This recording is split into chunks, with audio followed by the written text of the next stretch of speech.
Assalamualaikum warahmatullahi wabarakatuh. Apa kabar teman-teman? Mudah-mudahan semuanya dalam keadaan sehat dan selalu dalam lindungan Allah. Oke, nah hari ini kita belajarnya dari video pembelajaran dulu ya. Nah, oke teman-teman, sebelum mulai belajar ada baiknya kita berdoa. Doa sebelum belajar. Bismillahirrahmanirrahim. Rabbi syrahli sadari wa yassirli amri wahlul uqdatam min lisani yafqahu qawli. Rabbi zidni ilman warzuqni fahman. Artinya, ya Allah, ya Tuhanku, berikanlah aku ilmu dan berikanlah aku karunia untuk memahaminya. Amin. Nah, teman-teman, hari ini kita sudah masuk ke materi kita yang baru, yaitu hati tentram dengan berperilaku terpuji. Nah, anak-anak ibu di rumah ya, alangkah mulianya seseorang muslim jika mempunyai akhlak yang terpuji.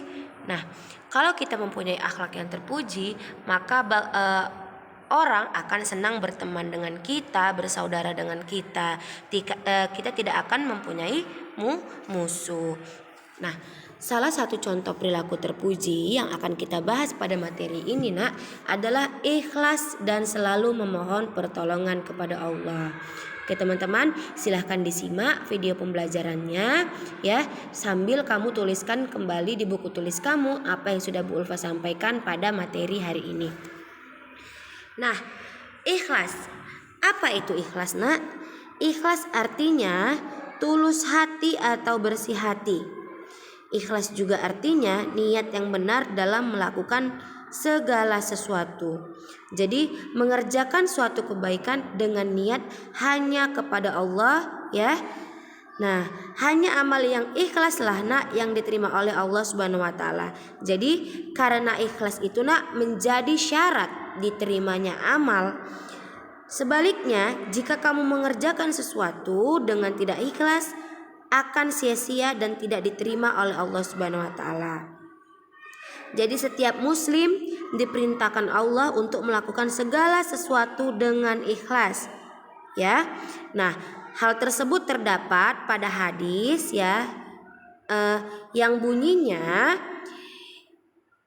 innama malu bin niat, yang artinya adalah sesungguhnya amal perbuatan tergantung pada niat. Niat yang baik menjadi awal perbuatan baik.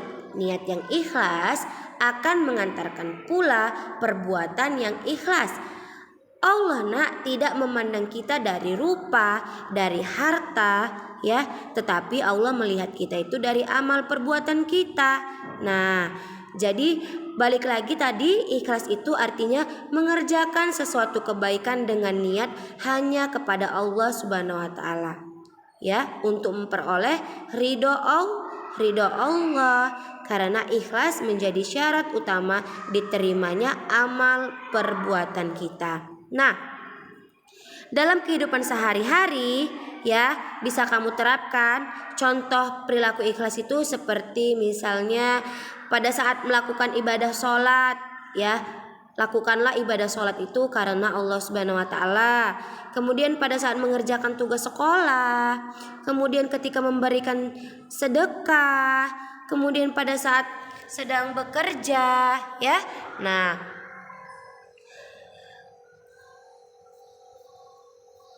selain pada hadis yang Bu Ulfa sebutkan tadi di dalam Al-Quran juga sudah disebutkan ya, di surah Al-Bayyinah ya, ayat kelima yang bunyinya A'udzu billahi minasyaitonir rajim. Bismillahirrahmanirrahim. Wa ma umiru illa liya'budullaha mukhlishina lahuddin. Yang artinya padahal mereka tidak disuruh kecuali supaya menyembah Allah dan memurnikan ketaatan kepadanya dalam menjalankan agama. Nah, Jadi teman-teman, ikhlas itu merupakan sifat mulia yang letaknya ada di dalam hati. Ikhlas juga merupakan perbuatan yang berasal dari hati. Nah, ikhlas mudah diucapkan tapi sulit untuk kita laksanakan. Jadi anak yang beramal dengan ikhlas itu nanti bakal disebut adalah mukhlis, ya. Anak yang beramal dengan ikhlas adalah mukhlis. Jadi teman-teman, mudah-mudahan anak-anak ibu di rumah ya menerapkan perilaku ikhlas di dalam kehidupannya sehari-hari, mulai dari hal-hal kecil ya. Contohnya ketika membantu orang tua. Nah, itu harus berasal dari hati kamu. Kalau berasalnya dari hati, pasti kamu niatkan karena Allah, ya. Nah, silahkan kamu tuliskan materi yang sudah Bu Ulfa sampaikan hari ini di buku kecilnya. Nah, setelah kamu tuliskan, nah Bu Ulfa ada tugas. Nah, ini silahkan ditulis juga ya soalnya. Soalnya hanya satu. Bolehkah melaksanakan ibadah dengan tujuan ingin dilihat orang lain? Contoh ibadahnya misalnya melaksanakan sholat dan membaca Al-Quran supaya dipuji orang lain. Kira-kira nak, menurut kamu bagaimana? Apakah boleh ketika kita melakukan suatu ibadah itu niatnya ingin dipuji atau dilihat orang lain?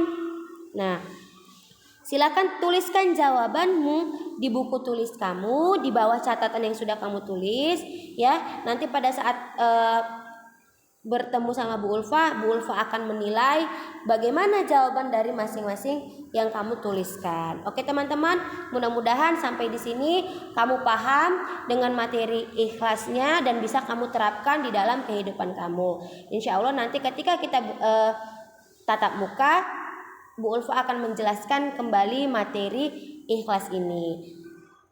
Oke nak, sampai di sini dulu pertemuan kita hari ini. Ya, Ibu akhiri dengan hamdalah. Alhamdulillahirabbil alamin. Assalamualaikum warahmatullahi wabarakatuh.